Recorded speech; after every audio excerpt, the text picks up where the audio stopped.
உங்களுக்கு என்றைக்காவது ஒரு சைடு ஹஸ்ஸலில் ஸ்டார்ட் பண்ணணும் அப்படின்னு தோணியிருக்கா? நான் ஒரு வருமானம் ஈட்டிக்கிட்டு இருக்கேன், ஒரு வேலைக்கு போய்கிட்டு இருக்கேன், ஆனால் எனக்கு ஒரு கூடுதல் வருமானம் தேவை, சைடில் எனக்கே ஒரு பிஸ்னஸ் தேவை அப்படின்னு யோசிச்சிருக்கீங்களா? கண்டிப்பாக அப்படி யோசிச்சிருப்பீங்க, அதற்கான முயற்சியிலையும் ஈடுபட்டிருப்பீங்க. ஆனால் சில நேரத்தில் அது வெற்றி அடையாமல் போயிருக்கலாம். எதனால? ஏன்னா ஒரு முக்கியமான வித்தியாசம் நமக்கு தெரியல. ஒரு சைடு ஹசல்னா என்ன, ஒரு பிஸ்னஸ்னா என்ன, செல்ஃப் எம்ப்ளாய்மெண்ட்னா என்ன, இது மூணுத்துக்கும் வித்தியாசம் தெரியாதனால தான் ஒரு சைடு ஹசலில் ஒரு கூடுதல் வருமானத்தை நம்மளால் ஈட்ட முடியாமல் போகுது. அப்போ இந்த சைடு ஹசலை எப்படி நீங்கள் பண்ணணும், அதை சொல்லி கொடுத்துருக்க ஒரு புத்தகம் தான் சைடு ஹசல் அப்படின்ற புக். இன்றைக்கி அந்த புத்தகத்தோட சம்மரியை தான் நம்ம பார்க்க போகிறோம். ஒரு 27 ஸ்டெப்பை நீங்கள் கற்றுக்க போகிறீங்க. இந்த 27 ஸ்டெப் தெரிஞ்சதுக்கப்புறம் உங்களுக்கான கூடுதல் வருமானத்தை கட்டாயம் உங்களால் ஈட்ட முடியும்.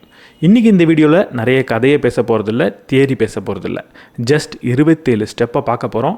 கண்டிப்பாக பயனுள்ளதாக இருக்கும். நம்ம சேனலுக்கு நீங்கள் புதுசாக இருந்தீங்கன்னா, நான் படிக்கிற புத்தகத்திலே பயனுள்ள புத்தகத்தை உங்கள் கூட வாரம் 2 முறை பகிர்ந்துப்பேன். அது உங்களுக்கு பிடிக்கும் அப்படின்னு நினச்சிங்கன்னா நம்ம சேனலுக்கு சப்ஸ்கிரைப் பண்ணிவிட்டு பெல் பட்டனை ப்ரெஸ் பண்ணிவிடுங்க.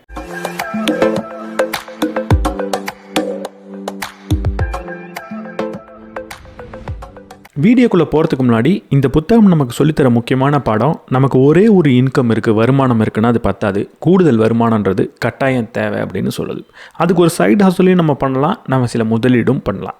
முதலீடு அப்படின்னு வந்துருச்சுன்னா டைவர்சிஃபிகேஷன் அப்படின்றது ரொம்ப ரொம்ப முக்கியம். பல இடங்களில் பலவிதமான அசட்டில் நம்ம முதலீடு பண்ணோம். அப்படி நம்ம கவனிக்காமல் விடக்கூடிய ஒரு இடம் தான் கார்ப்பரேட் பாண்ட்ஸ். கார்ப்பரேட் பாண்ட்ஸில் எவ்வளவு ரிட்டர்ன் வரும் அப்படின்றதும் எப்பப்பெல்லாம் ரீபேமெண்ட் நடக்கும் அப்படின்றதும் முன்கூட்டியே தீர்மானிக்கப்படுது. இதன் மூலமாக நீங்கள் முதலீடு பண்ணுறதுக்கு முன்னாடியே எவ்வளவு பணம் நமக்கு ரிட்டர்ன் வரும், எப்போ வரும்ன்றதை பார்க்க முடியும். ஃபிக்ஸட் ரிட்டர்ன் அப்படின்றதுனால ரொம்ப கம்மியான ரிட்டர்ன் தான் அப்படின்ற அர்த்தம் கிடையாது. நீங்கள் பாண்ட்ஸில் முதலீடு பண்ணணும் அப்படின்னு நினச்சிக்கிட்டு இருந்தீங்கன்னா, நான் வின்வெல்த்தை தான் பயன்படுத்திக்கிட்டு இருக்கேன். இந்த பிளாட்ஃபார்ம் ரொம்ப டிரான்ஸ்பரண்ட்டாக இருக்கும். எவ்வளவு கிரெடிட் ரேட்டிங் இருக்குது, எப்போ உங்களுக்கு ரீபேமெண்ட் நடக்கும், எப்போ மெச்சூர் ஆகுது, உங்களோட முதல் எப்போ திரும்ப கிடைக்கும் அப்படின்ற எல்லாத்தையுமே தெளிவாக நீங்கள் பார்த்துக்கலாம். பாண்ட்ஸை பொறுத்து வருடத்திற்கு 9-12% வரைக்கும் உங்களுக்கு ஃபிக்ஸட் ரிட்டர்ன் கிடைக்கும். இதில் BBBலேருந்து AA வரைக்கும் இருக்கக்கூடிய பாண்ட்ஸை லிஸ்ட் பண்ணியிருக்கிறதுனால உங்களோட ரிஸ்க் ப்ரெஃபரன்ஸ் பொறுத்து எந்த பாண்ட் வேணுமோ அதை நீங்கள் தேர்ந்தெடுத்துக்கலாம். ஸ்டார்ட் பண்ணுறது ரொம்ப ஈஸி. KYC ஆன்லைன்லேயே பண்ணிக்கலாம். உங்கள் பேங்க் அக்கௌண்ட்டை நீங்கள் இணைத்துக்கலாம். UPI மூலமாகவே நீங்கள் பாண்ட்ஸை வாங்கவும் செய்யலாம். பாண்ட்ஸை வாங்கினதுக்கப்புறம் எப்போ ரீபேமெண்ட் கிடைக்கும், எப்போ மெச்சூரிட்டி ஆகும் அப்படின்றது எல்லாத்தையுமே டேஷ்போர்டில் தெளிவாக பார்த்துக்கலாம். நீங்கள் உங்கள் போர்ட்ஃபோலியோவை டைவர்சிஃபை பண்ணணும், பாண்ட் மார்க்கெட்டை எக்ஸ்ப்ளோர் பண்ணணும் அப்படின்னு நினச்சிக்கிட்டு இருந்தீங்கன்னா வின்வெல்த் ஒரு நல்ல பிளாட்ஃபார்ம். அதற்கான லிங்கை நான் டிஸ்கிரிப்ஷன் அண்ட் ஃபர்ஸ்ட் கமெண்ட்டில் கொடுத்துருக்கேன். இன்னிய பொருளாதாரத்தில் எனக்கு ஒரே ஒரு வருமானம் தான் இருக்குது அப்படின்னு நீங்கள் சொன்னீங்கன்னா, நீங்கள் ஒரு டிராஃபிக்கான இடத்துல ஒரு சைக்கிளில் ஒத்த வில்ல ஓட்டிகிட்டு போயிட்டுருக்கீங்க அப்படின்னு அர்த்தம். கிட்டத்தட்ட அவ்வளவு ஆபத்தான ஒரு விஷயந்தான் எனக்கு ஒரே ஒரு வருமானம் இருக்குது, நான் ஒரே ஒரு வேலைக்கு போயிட்டு வரேன் அப்படின்னு சொல்கிறது. இன்றைக்கி எவ்வளவு லே ஆஃப் ஆகுது, எவ்வளவு பேர் வேலையை இழக்கிறாங்க, எவ்வளவு பேர் EMI கட்ட முடியாமல் தவிக்கிறாங்க. எல்லாருக்கும் அப்போது இரண்டாவது வருமானன்றது கட்டாயம் தேவை. இந்த இரண்டாவது வருமானம் உங்கள்கிட்ட இல்லைன்னா, முதல் வருமானம் இல்லைன்னா எவ்வளவு கடினமாக உழைச்சி அதை தேடுவீங்களோ அதே மாதிரி நீங்கள் தேடி ஆகணும். நான் பல காணொலியில் சொல்லியிருக்கேன், எனக்கு ஒரே ஒரு வருமானம் தான் இருக்குது அப்படின்னு நீங்கள் சொல்கிறீங்கன்னா, என்கிட்ட வருமானமே இல்லைன்ற மனநிலையில் தான் நீங்கள் இரண்டாவது வருமானத்தை தேடணும் அப்படின்னு. அப்படிப்பட்ட இரண்டாவது வருமானத்தை எப்படி அடையிறது? பல முயற்சி பண்ணி பார்க்குறோம், அந்த முயற்சியில் தோல்வி அடைஞ்சிக்கிட்டே இருக்கோமே. அப்போ எதை நம்ம அங்கே மிஸ் பண்ணுறோம்? உங்களுக்கு யாராவது ஒரு நபர், உங்களுக்கு ஒரு பிஸ்னஸ் ஸ்டார்ட் பண்ணணும்னு ஐடியா இருக்கிறப்போ ஒரு நபர் உங்கள்கிட்ட வந்து நீங்கள் வேலையை விட்டுருங்க, பிஸ்னஸ் ஸ்டார்ட் பண்ணுங்கள் அப்படின்னு சொன்னால் அதை விட ஆபத்தான ஒரு அட்வைஸ்ன்றது கிடையாது. வேலையை மொத்தமாக விட்டுட்டு நமக்கு பிடிச்ச ஒரு பேஷனை நோக்கி போகிறது அவ்வளவு ஆபத்தான விஷயந்தான். அந்த ஆபத்தை புரிஞ்சுக்கிட்டு நான் ரிஸ்க் எடுக்க போகிறேன், என் பேஷன் மீது எனக்கு அவ்வளவு ஆர்வம் இருக்குது அப்படின்னு நீங்கள் சொன்னீங்கன்னா அதை நீங்கள் செய்யலாம். சில பேரால் அதில் வெற்றி அடைய முடியும். அப்போ எல்லாருக்கும் பொருந்தி போகக்கூடிய ஒரு அட்வைஸ் என்னவாக இருக்குன்னா, வேலையை கையில் வச்சுக்கோ, அது இருக்கட்டும், பக்கத்துலேயே உன்னோட சைடு ஹஸ்ஸலை நீ தேடு, அதிலிருந்து ஒரு வருமானத்தை ஈட்ட நீ பாரு. அது உனக்கு போதிய வருமானத்தை தரும்போது இந்த வேலையை நீ விடலாம் அப்படின்றது தான் இருக்கிறதுலே சிறந்த அட்வைஸ். அப்போ அப்படிப்பட்ட ஒரு சைடு ஹஸ்ஸலை எப்படி கண்டுபிடிக்கிறது? இந்த சைடு ஹஸ்ஸல்ன்ற புத்தகத்தில் 27 நாளில் உங்களால் அதை செய்ய முடியும் அப்படின்னு சொல்லியிருக்காரு. 27 நாளுக்கான அட்வைஸை கொடுத்துருக்காரு. இதை நீங்கள் 27 நாள்னு பார்க்கணுன்ற கட்டாயம் கிடையாது, 27 ஸ்டெப் அப்படின்னு நீங்கள் பார்த்துக்கலாம். ஆனால் நான் பேசும்போது 27 நாளாக தான் பேச போகிறேன். ஏன்னா புத்தகத்தில் அப்படி தான் பேசியிருக்கு. எல்லாராலையும் 27 நாள்லேயே இதை பில்டு பண்ண முடியும் அப்படின்னு சொல்ல முடியாது. அதனால 27 ஸ்டெப் அப்படின்னு நம்ம வச்சுப்போம். அப்போ முதல் வாரத்தில் ஒரு 5 ஸ்டெப்பை இவர் சொல்கிறார். முதல் ஸ்டெப் என்னென்னா, நீங்கள் எங்கே போய் சேரணும் அப்படின்றது உங்களுக்கு தெரிஞ்சிருக்கணும், ஏன் அங்கே போய் சேரணுன்றது தெரிஞ்சிருக்கணும். ஒரு பேப்பர், ஒரு பெண்ணை எடுத்துக்கோங்க. இப்போ நீங்கள் கட்டாயம் ஒரு விஷயத்தை எழுத போகிறீங்க. உங்களுக்கு இந்த சைடு ஹஸ்ஸல் மூலமாக என்ன வேணும், ஏன் இந்த ஒரு கூடுதல் வருமானத்தை ஈட்டணும்னு நீங்கள் நினைக்கிறீங்க? அந்த கூடுதல் வருமானம் எவ்வளவா இருக்கணும்? இதை தெளிவாக நீங்கள் எழுதியாகணும். மேபி மாதம் ஒரு 10,000 எனக்கு வரணும் அப்படின்னு நீங்கள் சொல்கிறதா இருக்கலாம். இல்லை மாதம் ஒரு 20,000 வரணும் அப்படின்னு சொல்கிறதா இருக்கலாம். ஏன் அது வரணும் அப்படின்றதையும் நீங்கள் இப்போ எழுத போகிறீங்க. இதுக்கு 3 விதமான காரணம் இருக்கலாம். 3 லெவலில் அதோட காரணன்றது இருக்கலாம். முதல் லெவல் என்னென்னா, எனக்கு இப்போ இருக்கக்கூடிய ஒரு அர்ஜென்ட்டான செலவுக்கு பணம் வேணும் அப்படின்னு நீங்கள் சொல்கிறதா இருக்கலாம். நான் நோ காஸ்ட் இஎம்ஐயில் ஒரு ஃபோனை வாங்கிட்டேன். அதுக்கு மாதம் ஒரு தொகையை நான் இஎம்ஐயாக கட்டிக்கிட்டு இருக்கேன். மேபி ஒரு 5,000 நான் கட்டிக்கிட்டு இருக்கேன். அந்த 5,000 எனக்கு ஒரு கூடுதல் வருமானத்துலேருந்து வரணும் அப்படின்னு நீங்கள் சொன்னீங்கன்னா, இது ஒரு அர்ஜென்ட் நீடுக்கான ஒரு ஃபஸ்ட் லெவல். 2வது லெவல் ஒரு லைஃப் ஸ்டைலுக்காக நீங்கள் சொல்லக்கூடிய ஒரு தொகை. உதாரணத்துக்கு நான் மாதம் ஒரு ரெண்ட் கட்டுறேன். அந்த ரெண்ட் ஒரு 15,000லேருந்து 20,000 இருக்குது. அந்த தொகை எனக்கு ஒரு கூடுதல் வருமானத்துலேருந்து வந்ததுன்னா நல்லாயிருக்கும் அப்படின்னு நீங்கள் சொல்லலாம். இல்லை மாதம் நான் ஒரு குறிப்பிட்ட தொகையை ஒரு ஹோட்டலில் போய் சாப்பிட்றதுக்காக செலவு பண்ணுறேன். இல்லை மாதம் ஒரு குறிப்பிட்ட தொகையை நான் சினிமா பார்க்குறதுக்கு செலவு பண்ணுறேன். ஃபேமிலியோட வெளியே போகிறதுக்கு செலவு பண்ணுறேன். ஒரு டூர் போகிறதுக்கு செலவு பண்ணுறேன். அந்த பணம் எனக்கு ஒரு கூடுதல் வருமானத்துலேருந்து வந்தால் நல்லாயிருக்கும் அப்படின்னு நீங்கள் சொல்லலாம். இல்லை உங்களோட கிரெடிட் கார்டு பில்லுக்காக இருக்கலாம். இல்லை மாதம் நீங்கள் கட்டக்கூடிய எஸ்ஐபியாக இருக்கலாம். இதுக்கான தொகை எனக்கு கூடுதல் வருமானமாக வரணும்னு நீங்கள் சொன்னீங்கன்னா அது ஒரு லைஃப் ஸ்டைல் சாய்ஸ். 3வது லெவல் என்னென்னா, என்னோட சுதந்திரத்துக்கு எவ்வளவு வேணும்னு நீங்கள் சொல்கிறீங்களோ அதுதான் 3வது லெவல். நான் வேலைக்கே போகக்கூடாது, போகாமல் நான் என்னோடய வாழ்க்கையை முழுமையாக நடத்தணும், அதிலிருந்து முதலீடும் பண்ணணும். அதுக்கு எவ்வளவு தொகை வேணும், அது எனக்கு கூடுதல் வருமானமாக வேணும் அப்படின்னு நீங்கள் சொன்னீங்கன்னா இது 3வது லெவல். அப்போ ஆரம்பிக்கும் போதே இந்த 3வது லெவலில் நீங்கள் டார்கெட் பண்ணுன்ற கட்டாயம் கிடையவே கிடையாது. ஒரு சிறிய தொகையிலிருந்து கூட நீங்கள் ஸ்டார்ட் பண்ணலாம். மேபி உங்களோட இஎம்ஐ இருக்குது, ஒரு 3,000 இருக்குது. அதற்காக நீங்கள் ஒரு பிளான் பண்ணுறீங்கனாலும் பரவாயில்ல, 10,000க்கு பிளான் பண்ணாலும் பரவாயில்ல. ஆரம்பத்தில் சின்ன தொகையை நீங்கள் டார்கெட் பண்ணிங்கன்னா அது பெஸ்ட். அப்போ முதல் ஸ்டெப் நீங்கள் என்ன பண்ண போகிறீங்கன்னா, எனக்கு எவ்வளவு தொகை வேணும், அது ஏன் வேணும், அதை நான் எப்போ அடையணும் அப்படின்றத எழுத போகிறீங்க. இந்த புரிதல் இருக்கும்போது தான் அதை அடையிறதுக்கான திட்டத்தை உங்களால் சிறப்பாக தீட்ட முடியும். 2வது ஸ்டெப், நம்ம பல நேரத்தில் பண்ணக்கூடிய தவறு இதுதான். அது என்னென்னா, ஏதாவது ஒரு ஐடியாவை தேர்ந்தெடுத்து அதை சைடு ஹஸ்லாக மாற்றணும் அப்படின்னு நினைக்கிறது. எல்லா ஐடியாவாலையும் ஒரு சைடு ஹஸ்லாக இருக்கவே முடியாது. எல்லா ஐடியாவும் உங்களுக்கு ஒரு கூடுதல் வருமானத்தை கட்டாயம் கொடுக்கவே கொடுக்காது. அப்போ எப்படி நான் ஒரு ஐடியாவை தேர்ந்தெடுக்கிறது? இப்போ நீங்கள் நிறைய ஐடியாவை எழுத போகிறீங்க. ஆனால் அதுக்கு முன்னாடி இந்த 3 விஷயத்தை நீங்கள் டெஸ்ட் பண்ண போகிறீங்க. இந்த 3 டெஸ்ட்டை அது பாஸ் ஆனால் தான் அது ஒரு சைடு ஹஸ்லாக இருக்கிறதுக்கான ஒரு நல்ல ஐடியாவாக இருக்கும். முதல் டெஸ்ட் ஃபீஸிபிலிட்டி நீங்கள் செக் பண்ணணும். அது செய்யறதுக்கு தகுந்ததா, அது ஃபீஸிபிளா அப்படின்னு பார்க்கணும். நான் எங்கள் ஊரில் நிறைய மிளகா இருக்குது, காஞ்ச மிளகாவை நான் யூரோப்புக்கு எக்ஸ்போர்ட் பண்ண போகிறேன், ஏற்றுமதி பண்ண போகிறேன் அப்படின்னு நீங்கள் ஐடியாலாம் சொன்னீங்கன்னா அதெல்லாம் சைடு ஹஸ்லாக இருக்கிறதுக்கான பாசிபிலிட்டியே கிடையாது. ஏன்னா உங்களுக்கு ஒரு வெண்டார் தேவை, அதை நீங்கள் எக்ஸ்போர்ட் பண்ணணும், அதுக்கு நடுவில் கஸ்டம்ஸ் இருக்குது. இவ்வளவுத்தையும் நீங்கள் ஃபாலோ பண்ணிக்கிட்டு ஒரு சைடில் ஒரு ஜாபாக அதை பண்ண முடியுமானா கட்டாயம் பண்ண முடியாது. அப்போ அது ரொம்ப சிம்பிளானதாக இருக்கணும். உங்களால் கொஞ்சம் நேரத்தில் சைடில் அதை செய்ய முடியணும். சிம்பிளான டெஸ்ட் என்னென்னா, உங்கள்கிட்ட இப்போ என்ன இருக்கோ அதை வச்சு ஸ்டார்ட் பண்ண முடியுமான்றது தான் முதல் கேள்வி. என்ன இருக்கோ அதை வச்சு ஸ்டார்ட் பண்ண முடியாதுன்னா அது ஒரு சைடு ஹஸ்லாக இருக்க போகிறதே கிடையாது. 2வது ப்ராஃபிட்டபிலிட்டி. நீங்கள் அதை செஞ்சால் உங்களுக்கு ப்ராஃபிட் வருமா அப்படின்றது தான் ரொம்ப ரொம்ப முக்கியம். நீங்கள் ஒரு வேலை செஞ்சாலே கண்டிப்பாக ப்ராஃபிட்ன்றது வரதுக்கான வாய்ப்பு இருக்குது. ஆனால் எல்லா ப்ராஃபிட்டும் சைடு ஹஸ்லாக இருக்க போகிறதே கிடையாது. நீங்கள் ஒரு பிஸ்னஸ் ஸ்டார்ட் பண்ணுறீங்கன்னா ஆரம்பத்தில் ப்ராஃபிட் பெருசாக வராது, அதுக்கப்புறம் ப்ராஃபிட்ன்றது வரும். ஆனால் சைடு ஹஸ்லில் இதே ஃபிலாசபியை வச்சு நீங்கள் ஸ்டார்ட் பண்ணிங்கன்னா ரொம்ப கடினமானதாக இருக்கும். சைடு ஹஸ்லில் எப்போவுமே ப்ராஃபிட்ன்றது கொஞ்சம் அதிகமாக இருக்கணும். எவ்வளவு இருக்கணும்? இப்போ உதாரணத்துக்கு நான் நல்லா ப்ரௌனி செய்வேன், அதனால ஒரு 600 ரூபாய் செலவு பண்ணி ப்ரௌனி செஞ்சு அதை 850 ரூபாய்க்கு நான் விற்க போகிறேன் அப்படின்னு நீங்கள் சொன்னீங்கன்னா அது ஒரு நல்ல ப்ராஃபிட் கிடையாது. ஒரு 5 மணி நேரம் வேலை செஞ்சு நீங்கள் 250 ரூபா சம்பாதிக்கிறீங்க அப்படின்னா அது பெரிய ப்ராஃபிட் கிடையாது.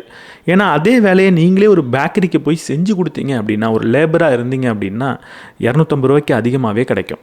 அப்போ நான் ஒரு வேலையை செஞ்சால் எனக்கு எவ்வளவு சம்பளம் கிடைக்குமோ அதை விட அதிகமான தொகையை கொடுக்கும்போது தான் அது ப்ராஃபிட். ஜஸ்ட் நான் போட்ட காசுலேருந்து வரக்கூடிய வருமானம் அதிகமாக இருந்தால் அது ப்ராஃபிட் கிடையாது. நான் எவ்வளவு மணி நேரம் செலவு செய்கிறனோ அவ்வளவு மணி நேரத்தை நான் வேறு ஏதாவது ஒரு வேலையில் போய் செஞ்சால் எனக்கு எவ்வளவு காசு கிடைக்குமோ அதை விட அதிகமான காசை லாபமாக இந்த வேலை எனக்கு கொடுத்தா தான் அது ப்ராஃபிட். இந்த ரூலை நீங்கள் 2வது செக் பண்ணணும். 3வது, அது ரொம்ப சிம்பிளானதாக இருக்கணும்.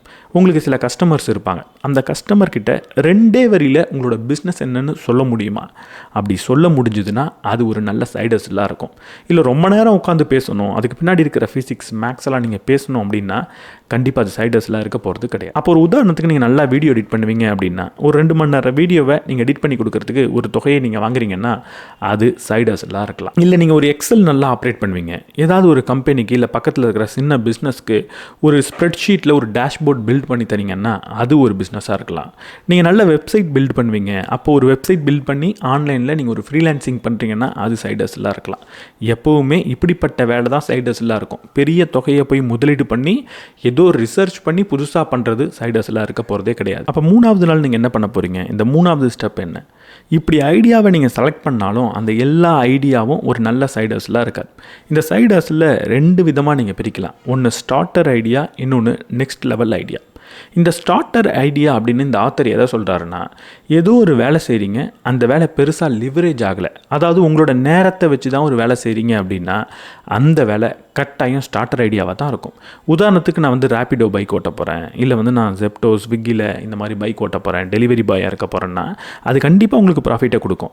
ஆனால் அதை உங்களால் லிவரேஜ் பண்ண முடியாது. ஒரு நாளைக்கு 24 மணி நேரத்துக்கு மேலே உங்களால் நினச்சாலும் வண்டி ஓட்ட முடியாதுன்னு இருக்கிறப்போ அந்த வேலையில் எவ்வளவு சம்பாதிக்க முடியுன்றது நிர்ணயம் ஆயிடுச்சு. அப்போ அதை நீங்கள் ஐடியாவை எடுக்கிறத விட நெக்ஸ்ட் லெவல் ஐடியாவை முதல்லையே தேர்ந்தெடுத்தீங்கன்னா அது உங்களுக்கு ஃப்ரீடமை கொடுக்கறதுக்கான வாய்ப்பு இருக்குது. எப்போவுமே இந்த மாதிரி ஸ்டார்டர் ஐடியா உங்களுக்கு ஃப்ரீடமை கொடுக்காது, சுதந்திரத்தை கொடுக்காது. அது மேபி அந்த மாதத்தை வாழ்ந்து முடிக்கிறதுக்கான சம்பளத்தை வேணால் கொடுக்கலாமே தவிர நீங்கள் எல்லா வேலையும் விட்டுட்டு வேலையே செய்யாமல் உங்கள் வாழ்க்கையை நடத்துறதுக்கான பணத்தை அது கொடுக்க போகிறது கிடையாது. அப்போ நெக்ஸ்ட் லெவல் ஐடியான்றது எப்படி இருக்கணும்? நீங்கள் வேலை செய்யாதப்பையும் உங்களுக்கு அது பணத்தை பெற்றுத்தரணும். இப்போ நீங்கள் நிறைய ரேப்பிடோ ஓட்டிருக்கீங்க, அதுலேருந்து நிறைய எக்ஸ்பீரியன்ஸ் வருது, அதை வச்சு நீங்கள் ஒரு ஒர்க் ஷாப் பண்ணுறீங்க, அதை வச்சு உங்களோட நாலேஜ் அடுத்து உங்களுக்கு ஷேர் பண்ணுறீங்க அப்படின்னா கண்டிப்பாக அது உங்களுக்கு நிறைய பணத்தை பெற்றுத்தரும். இப்போ உங்கள்கிட்ட ஏதோ ஒரு ஸ்கில் இருக்குது, அது சார்ந்த வேலையை தேடுறீங்க, அந்த வேலை கிடைக்கல. இப்போ அந்த ஸ்கில்லை நீங்கள் அடுத்தவங்களுக்கு சொல்லித்தரது மூலமாகவும் அதை நீங்கள் ஒரு கோர்ஸை எடுக்கிறது மூலமாகவும் உங்களால் பணம் சம்பாதிக்க முடியும். ஒரு காம்படிட்டிவ் எக்ஸாமை கிராக் பண்ணியிருக்கீங்க, அதில் நிறைய விஷயங்கள் உங்களுக்கு தெரிஞ்சிருக்கு அப்படின்னா அதை வச்சு நீங்கள் ஒரு கன்சல்டன்சி ஆரம்பிக்கலாம், இல்லை ஸ்டூடெண்ட்ஸ்க்கான ஒரு ப்ளூ பிரிண்ட்டை ரெடி பண்ணி நீங்கள் கொடுக்கலாம். இப்படி ஏதாவது ஒரு விஷயத்தை செஞ்சு நீங்கள் வேலை செய்யாதப்பையும் உங்களுக்கு பணத்தை அது பெற்று தந்ததுன்னா அது சைட் ஹஸ்லில் தாண்டின ஒரு சுதந்திரத்தை உங்களுக்கு பெற்றுத்தரும். 4வது ஸ்டெப் என்ன பண்ண போகிறீங்கன்னா, இப்போ இதுக்கு முன்னாடி சொன்ன ஸ்டெப் மூலமாக நிறைய ஐடியாஸை நீங்கள் ஜென்ரேட் பண்ணியிருக்கணும். அந்த ஐடியாஸில் எல்லா ஐடியாஸையும் நீங்கள் ஸ்ட்ரைக் அவுட் பண்ண போகிறீங்க. இது வேலைக்காகாது, இது வேலைக்காகாதுன்னு எல்லாத்தையும் அடிக்க போகிறீங்க. எல்லாத்தையும் அடித்ததுக்கப்புறம் எது மீதம் இருக்கோ அதை தான் நீங்கள் தேர்ந்தெடுக்க போகிறீங்க. அப்போ எந்த ஐடியாவெல்லாம் வேலைக்காகாதுன்னு நீங்கள் முடிவெடுக்க போகிறீங்க? 2 முக்கியமான விஷயம் இருந்ததுன்னா அந்த வேலை உங்களுக்கு கண்டிப்பாக வேலைக்காக போகிறது கிடையாது. முதல் விஷயம், இந்த வேலையை செய்ய ஆரம்பிக்கிறதுக்கு என்கிட்ட ஒரு இன்வென்ட்ரி இருக்கணும், இல்லை நான் ஒரு பெரிய முதலீடு பண்ணணும் அப்படின்னு இருந்தால் அந்த ஐடியா வேலைக்காகாது. நான் ஒரு மொபைல் ஷாப் வைக்கலான்னு நினைக்கிறேன், இல்லை மொபைலுக்கு டிஜிட்டலாக பிரிண்ட் பண்ணி தரக்கூடிய ஒரு கவர் பண்ணக்கூடிய ஒரு ஷாப் வைக்கலான்னு நினைக்கிறேன், இல்லை வீட்டிலேருந்தே பண்ணி அவங்களோட கஸ்டமைஸ்டு மொபைல் கவர் பண்ணி தர போகிறேன், அதுக்கான பிரிண்டர்ஸ்லாம் வாங்கிட்டா என்னால் பண்ண முடியும், பண்ணி அதை நான் இன்ஸ்டாகிராமில் விற்க போகிறேன், இப்படிலாம் நீங்கள் சொன்னீங்கன்னா அது சைட் ஹஸ்லாக இருக்க போகிறது கிடையாது. தெளிவாக புரிஞ்சுக்கணும், நீங்கள் ஒரு வேலைக்கு போயிட்டுருக்கீங்க, மீதி இருக்கக்கூடிய சொற்ப நேரத்தில் தான் சம்பாதிக்க போகிறீங்க, அங்கே இதெல்லாம் உங்களால் பண்ண முடியாது. 2வது, அந்த வேலையை செய்கிறதுக்கு ஏதாவது ஒரு நபர் உங்களுக்கு பர்மிஷன் தரணும் அப்படின்னா கண்டிப்பாக அதுவும் வேலைக்காகாது. நான் ஏதோ ஒரு வேலை பண்ண போகிறேன், ஆனால் கவர்மெண்ட்டை போய் நான் லைசன்ஸ் வாங்கணும், கவர்மெண்ட் கிட்ட பர்மிஷன் வாங்கணும், அப்படிலாம் இருந்ததுன்னா அதை உங்களால் சைடில் பண்ண முடியாது. இந்த 2 விஷயம் இருக்குன்னா கண்டிப்பாக அந்த ஐடியாவை தூக்கி போடுங்க. 5வது ஸ்டெப் என்னென்னா, முதல்ல வச்ச டார்கெட்டை இப்போ நீங்கள் தேர்ந்தெடுத்த ஐடியா மூலமாக மீட் பண்ண முடியுமா? அதாவது ஒரு மாதத்துக்கு எனக்கு 20,000 வேணும் அப்படின்னு நீங்கள் முதல் ஸ்டெப்பில் சொல்லியிருக்கலாம், எழுதியிருக்கலாம். இப்போ ஏதோ ஒரு ஐடியாவை ஃபில்டர் பண்ணி இந்த ஐடியாவை நம்ம செய்யலாம் அப்படின்னு யோசிச்சிருக்கலாம். அந்த ஐடியாவால் 20,000 மாதம் உங்களுக்கு ஜென்ரேட் பண்ண முடியுமா அப்படின்றத கண்டுபிடிக்கிறது தான் 5வது ஸ்டெப். எப்படி கண்டுபிடிக்க போகிறீங்க? எவ்வளவு லாபம் வருது அப்படின்றத பார்க்க போகிறீங்க. அதாவது அந்த பொருளை விற்கிறதுக்கோ இல்லை அந்த சர்வீஸை நான் பண்ணுறதுக்கோ எவ்வளவு சார்ஜ் பண்ண போகிறேன், அந்த வேலையை செய்கிறதுக்கு எவ்வளவு செலவாக போகுது, அப்போ மீதி எவ்வளோ லாபம் இருக்க போகுது அப்படின்றத கண்டுபிடிக்க போகிறீங்க. மேபி உங்களுக்கு எக்ஸல் நல்லா தெரியும், அதனால் பக்கத்தில் இருக்கிற பிஸ்னஸ்க்கெலாம் ஒரு நல்ல டேஷ்போர்டை நீங்கள் பண்ணித்தரலாம் அப்படின்னு முடிவெடுத்திருக்கீங்க. அதை பண்ணித்தரத்துக்கு நீங்கள் 4,000 சார்ஜ் பண்ணுறீங்க. இப்போ 20,000 வேணும்னா 4,000லேருந்து உங்களுக்கு ஒரு லாபம் மேபி ஒரு 3,800 வருது அப்படின்னு வச்சுப்போம். இந்த 3,800 வச்சு ஒரே மாதத்தில் என்னால் 20,000 ஜென்ரேட் பண்ண முடியுமா? அப்போ எனக்கு மாதம் 5 கிளைண்ட் தேவை. 5 கிளைண்ட் எனக்கு கிடைப்பாங்களா? அதற்கான மீடியம் என்கிட்ட இருக்கா? இல்லை ஏதாவது ஒரு ஃப்ரீலான்சிங் வெப்சைட்டில் போய் நான் தேடலாமா? இதை ரிசர்ச் பண்ணி கண்டுபிடிக்கிறது தான் 5வது ஸ்டெப். அதாவது எந்த வேலையை நீங்கள் தேர்ந்தெடுத்தீங்களோ அந்த வேலை நீங்கள் கேட்ட வருமானத்தை உங்களுக்கு கொடுக்குமான்னு கண்டுபிடிக்கிறது 5வது ஸ்டெப். இவ்வளோ நேரம் நம்ம எப்படி ஐடியாவை சேகரிக்கிறது அப்படின்றத பார்த்தோம். இப்போ சொன்ன டிப்ஸ் எல்லாத்தையும் ஃபாலோ பண்ணி நிறைய ஐடியாஸை உங்களால் சேகரிக்க முடியும். ஆனால் எல்லா ஐடியாஸையும் ஒரே நேரத்தில் உங்களால் எக்ஸிக்யூட் பண்ண முடியாது. அப்போ இந்த ஐடியாஸை ஃபில்டர் பண்ணி இருக்கிறதுலையே பெஸ்ட் என்னன்றதை எப்படி கண்டுபிடிக்கிறது? அதுக்கு தான் அடுத்த சில ஸ்டெப் நமக்கு உதவும். அடுத்த ஸ்டெப் என்னென்னா, உங்களால் ஒரே நேரத்தில் 3 சைடு ஹஸ்ல பண்ண முடியாதுன்றதை புரிஞ்சுக்கோங்க. 9 to 5 ஜாபுக்கு போயிட்டு இருக்கீங்கன்னா அதுக்கப்புறம் போயிட்டு வந்து ஒரே நேரத்தில் 3-4 சைடு ஹஸ்ல் பண்ணவே முடியாது. அப்போ ஒரே ஒரு சைடு ஹஸ்ல் தான் உங்கள்கிட்ட இருக்கணும்னா இருக்கிறதுலையே பெஸ்ட் என்னன்றதை செலக்ட் பண்ண தெரியணும். இதை செலக்ட் பண்ணுறதுக்கு சின்ன சின்ன கேள்விகளை உங்கள்கிட்ட நீங்கள் கேட்டுக்கணும். முதல்ல இதை உங்களால் உடனடியாக இந்த நிமிடமே செய்ய முடியுமா அப்படின்னு கேளுங்க. அப்படி செய்ய முடிஞ்சதுன்னா அதுக்கு ஒரு மார்க் கிடைக்கும். ரெண்டாவது, இதிலேருந்து எனக்கு எவ்வளவு ப்ராஃபிட் கிடைக்கும் அப்படின்றத கேளுங்க. இப்போ ஒரு 4 ஐடியா இருக்குன்னா இந்த 4 ஐடியாவிலேருந்தும் எனக்கு எவ்வளவு ப்ராஃபிட் கிடைக்கும் அப்படின்றத கேளுங்க. இருக்கிறதுலையே எதுக்கு அதிக ப்ராஃபிட்டோ அதை செலக்ட் பண்ணுங்கள். மூணாவது, இந்த ப்ராஃபிட்டை ஜென்ரேட் பண்ணுறதுக்கு நான் எவ்வளவு மணி நேரம் வேலை பார்க்கணும் அப்படின்றத கேளுங்க. இப்போ ஜஸ்ட் ப்ராஃபிட் மூலமாக எந்த ஐடியாவை நீங்கள் எக்ஸிக்யூட் பண்ணணுன்றதை தேர்ந்தெடுக்கிறதுக்கு பதிலாக ப்ராஃபிட்டை எவ்வளவு மணி நேரம் வேலை செய்கிறீங்களோ அதனால் வகுத்தீங்கன்னா 1 மணி நேரத்துக்கு எவ்வளோ ப்ராஃபிட் கிடைக்குது அப்படின்றத கண்டுபிடிங்க. அதில் எது அதிகமாக இருக்கோ அதை தேர்ந்தெடுங்க. இந்த 3 கேள்வியும் ஒரு மேத்தமெட்டிக்கலி ஒர்க் ஆகலாம். ஆனால் இருக்கிறதுலையே ரொம்ப ரொம்ப முக்கியமான ஒரு கேள்வி இருக்குது. நான் இந்த கேள்வி தான் இருக்கிறதுலையே ரொம்ப முக்கியம் அப்படின்னும் சொல்வேன். அந்த கேள்வி, எந்த வேலையை செய்கிறதுக்கு உங்களுக்கு ரொம்ப பிடிச்சிருக்கு, எதை நீங்கள் ஒரு விளையாட்டுத்தனமாக பண்ணுவீங்க, எதில் உங்களுக்கு ரொம்ப இன்ட்ரெஸ்ட் அதிகம், அதை தான் நீங்கள் தேர்ந்தெடுக்கணும். ஏன்னா இங்கே புரிஞ்சிக்க வேண்டியது, நம்ம ஒரு நாள் முழுக்க வேலை செஞ்சுட்டு அதுக்கப்புறம் பண்ண போகிற சைடு ஹஸ்லை பற்றி பேசிக்கிட்டு இருக்கோம். இங்கே எப்படிப்பட்ட வேலை உங்களுக்கு தேவைன்னா, நான் மொத்தமாக என்னோடய எனர்ஜியெல்லாம் செலவு செஞ்சதுக்கப்புறம் கொஞ்சம் கூட உடம்புல சக்தியே இல்லாமல் ஒரு மைண்ட்லாம் ரொம்ப டயர்டானதுக்கப்புறம் எதை நான் செய்வேன் அப்படின்றது தான் ரொம்ப ரொம்ப முக்கியமான விஷயம். அப்படி ஒன்றை தேர்ந்தெடுத்தால் தான் உங்களால் சைடு ஹஸ்லாம் செய்ய முடியும். நம்ம ஆஃபீஸ்லாம் போயிட்டு வந்துட்டு வீட்டில் என்ன செய்வோம்? ஒரு வீடியோ கேம் நம்மளால் விளையாட முடியும், ஒரு சினிமாவை பார்க்க முடியும், டிவி பார்க்க முடியும். அப்படி விளையாட்டுத்தனமான வேலை எதை உங்களால் செய்ய முடியுமோ அதை நீங்கள் தேர்ந்தெடுங்க. அப்படிப்பட்ட ஐடியா என்னவாக இருக்கலாம்? மேபி ஒரு கிராஃபிக் டிசைன் பண்ணுறதுக்கு உங்களுக்கு பிடிச்சிருக்கலாம். கம்ப்யூட்டரில் ஏதோ ஒரு டிசைன் பண்ணலாம்.